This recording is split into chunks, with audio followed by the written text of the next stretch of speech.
Back again with another YouTube video. It's your boy Orion G. Today we're gonna react to 10 best WWE matches of 1992. We're gonna react to 10 best WWE matches of 1992.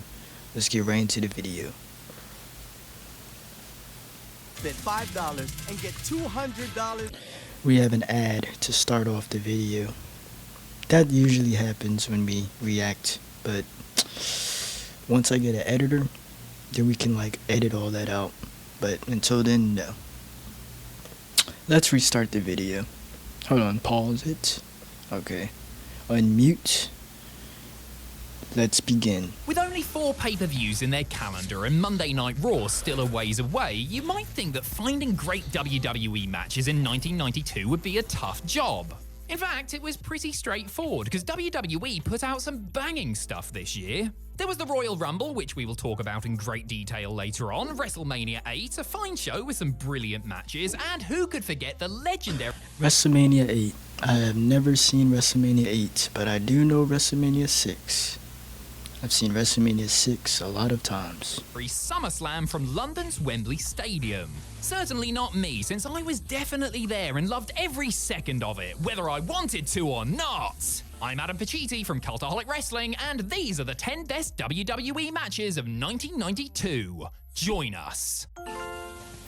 Number 10, Rick Martel vs. Shawn Michaels at SummerSlam.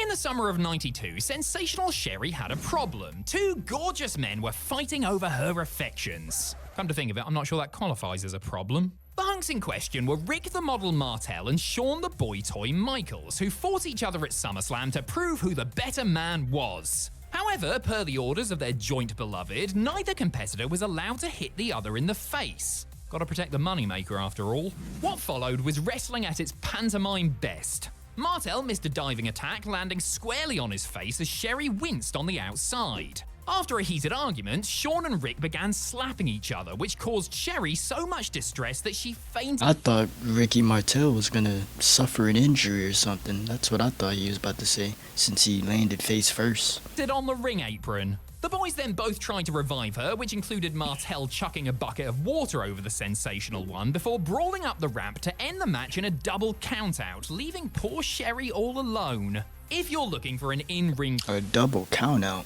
Wow. classic, this ain't it, but that doesn't mean it wasn't a whole lot of fun. Number 9, the New Foundation versus the Orient Express at the Royal Rumble. Royal Rumble 1992 is famous for one match and one match only, which you'd best believe we'll be getting to, but there were other terrific tussles that took place on this historic night. The show's opening contest pitted the Orient Express of Pat Tanaka and the Masked Kato against Jim Oriental Express. I know that team for one match. They fought Shawn Michaels and Marty Jannetty. It was the Rockers, and it was WrestleMania 6. I've said this in another video, but I just wanted to say that about Oriental Express. the Anvil Neidhart, Owen Hart, and their incredible outfits. Does anybody know where I can get one of these bad boys, by the way? I have never wanted anything more in my life. Though he wasn't being given a serious push at the time, Owen was still a very talented worker, as agile as anything and capable of doing moves nobody else on the roster would even attempt. When paired with Neidhart's freakish strength against 2 very capable opponents, he was capable of putting on a great show. The Express were constantly being helped out by the fiendish Mr. Fuji, including one spot where Owen got sent flying into his cane so hard that it snapped. But even with this outside interference, the multicolored good guy This is the second time they've had interference in the match, because the first match I'd seen Oriental Express, I believe someone had thrown some sand in Marty Jannetty's face or something like that. It was either him or Shawn Michaels. I think it was Marty Jannetty. He's won with a rocket launcher. That's the name of their finisher, by the way. They didn't use an actual RPG. Number 8, Randy Savage and Mr. Perfect versus Ric Flair and Razor Ramon at Survivor Series. The original plan for Survivor Series 1992 was to have Randy Savage team up with the Ultimate Warrior to take on the team of Ric Flair and Razor Ramon.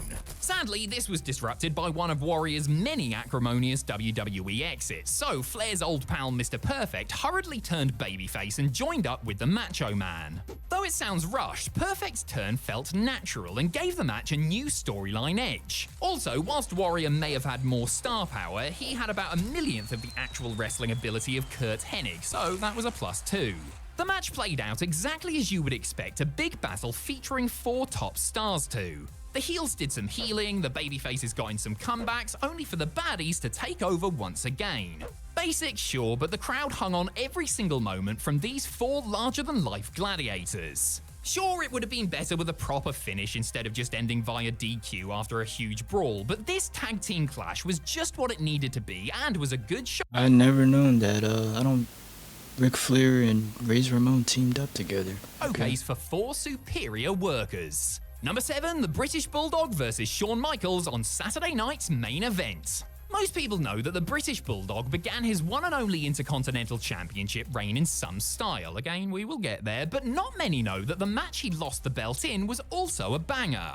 On the November 14th edition of Saturday night's main event, Davey Boy defended the title against a man whose stock was very much on the rise, the Heartbreak Kid Shawn Michaels. Michaels, who had split from Marty Jannetty less than a year ago, had seriously impressed as a single star, and now the time had come to give him some gold. The showstopper's speed and agility was the perfect foil to Bulldog's out-and-out power as the advantage swung back and forth throughout the match. Just when it looked like the Brit was on a roll, Michaels would use some heelish tactic to take over, like ramming Okay, so Shawn Michaels was a heel.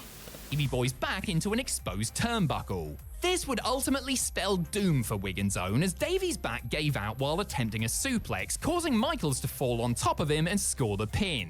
This one probably deserved to go longer than 10 minutes, but for what it was spot on. Number 6, Roddy Piper versus Bret Hart at WrestleMania 8. For all the great matches and absolutely bonkers segments he was a part of in WWE, Rowdy Roddy Piper only won 1 singles championship in his time there. Piper snatched the Intercontinental Championship away from the Mountie at Rumble 92, setting up a mouth-watering clash for WrestleMania 8 against Bret Hart, the man the Mountie had beaten for the belt. In a fairly rare babyface versus babyface match, the old guard took on the new as Piper struggled to keep up with the Hitman's mastery of technical moves. Even so, the old dog still had some fight in him as he dug deep to produce several near falls. Bret famously bled early on after being whipped into the turnbuckle, which he told Vince McMahon was a legit cut, even though it was 100% a blade job, which only added to the drama. Then, in a spot that has been replicated thousands of times since, Hart flipped out of a sleeper hold using the corner turnbuckles to trap Piper in a pinfall and win back the workhorse belt.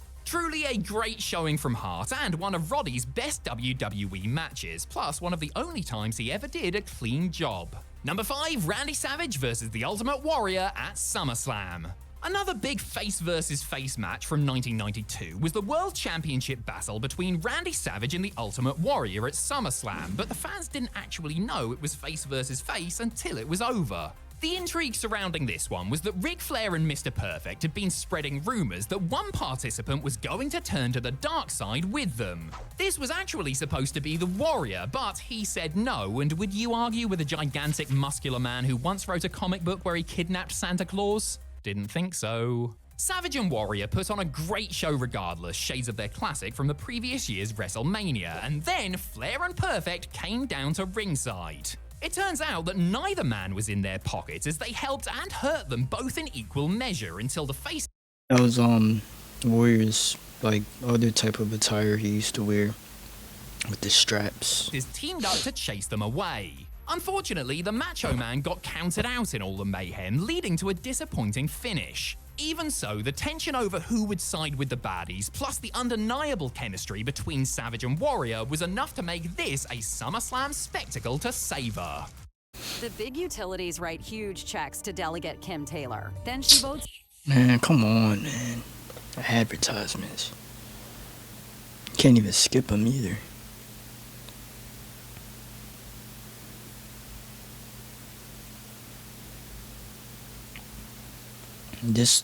Hold on.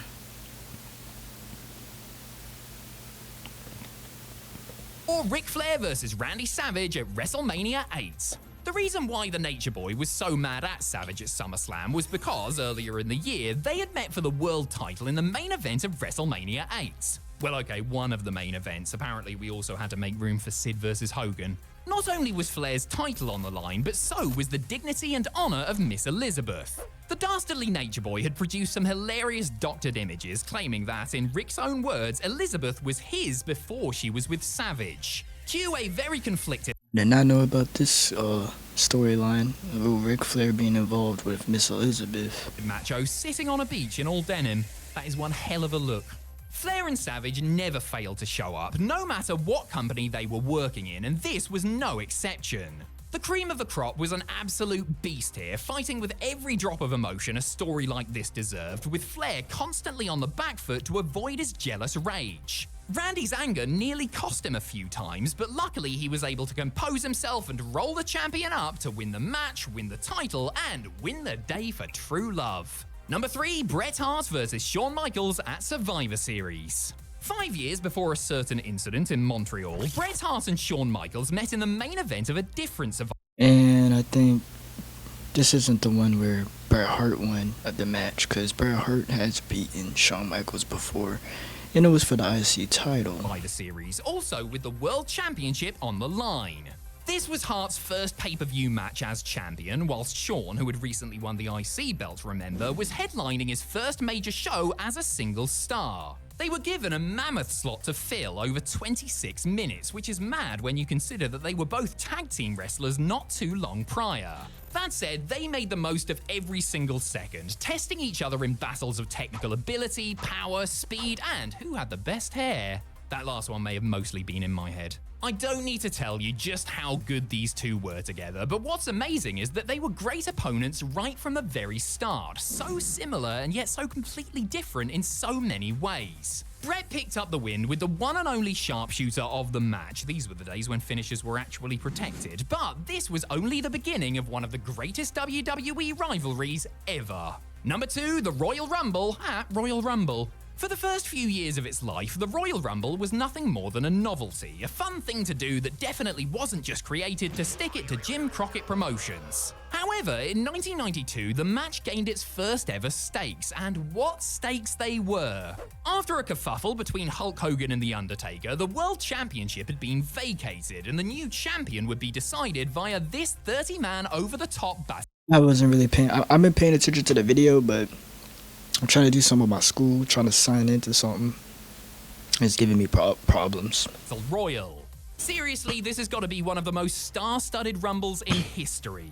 Hogan, Taker, Piper, Savage, Roberts, Michaels, and who could forget the biggest name of them all, Skinner. Oh, and some newish guy named Ric Flair? Flair's journey from entering third to winning the entire thing, thanks to some incredibly bad sportsmanship. I figured this was the one where Ric Flair won the Royal Rumble, because Hulk Hogan helped him. From the Hulkster is the backbone of this match, helped significantly by an all-time great performance by Bobby Heenan on commentary. Even after all this time, the 92 Rumble is still held up as the benchmark, the one all others aspire to, but very few can match. Sometimes a classic is a classic for a reason, and if you haven't seen this one for yourself, then that needs to change. Number 1, Bret Hart versus the British Bulldog at SummerSlam. When poor ticket sales in the US drove WWE to London for SummerSlam 1992, there was only one match that could have occupied the main event slot. Didn't British Bulldog win this? Nah, it's probably not the same match. Continental champion Bret Hart, his brother-in-law the British Bulldog, 80-odd thousand screaming Brits desperate to see their countrymen win. This was going to be good. In the same way that the 92 Royal Rumble is held up as the example, this match is still regarded as the greatest IC title encounter of them all. Hart's speed versus Davey Boy's strength, submissions versus slams, ring IQ versus home country spirit. Y'all coming down between those two. I ain't gonna say who's the better, wrestler. I'm not gonna say that. I'm not gonna compare them. But as far as like wrestling, who do y'all like? Wrestling style, or who do y'all enjoy more in ring? Who has more better in ring? And diligent training versus binging substances with Jim Neidhart. There are just too many amazing spots here to go through them all, so let's just talk about the beautiful closing sequence. Hart's attempt at a sunset flip was... Alright, that was 10 best WWE matches of 1992. I know you might say a little more. Who won this match? Okay, I was right. What's the name? British Bulldog won the match. Okay. So yeah, like I said, that was 10 best WWE matches of 1992. Tell me what you guys want to see next in the comments down below. I got more videos coming. Stay tuned, subscribe, like, comment, and yeah, Uriah out.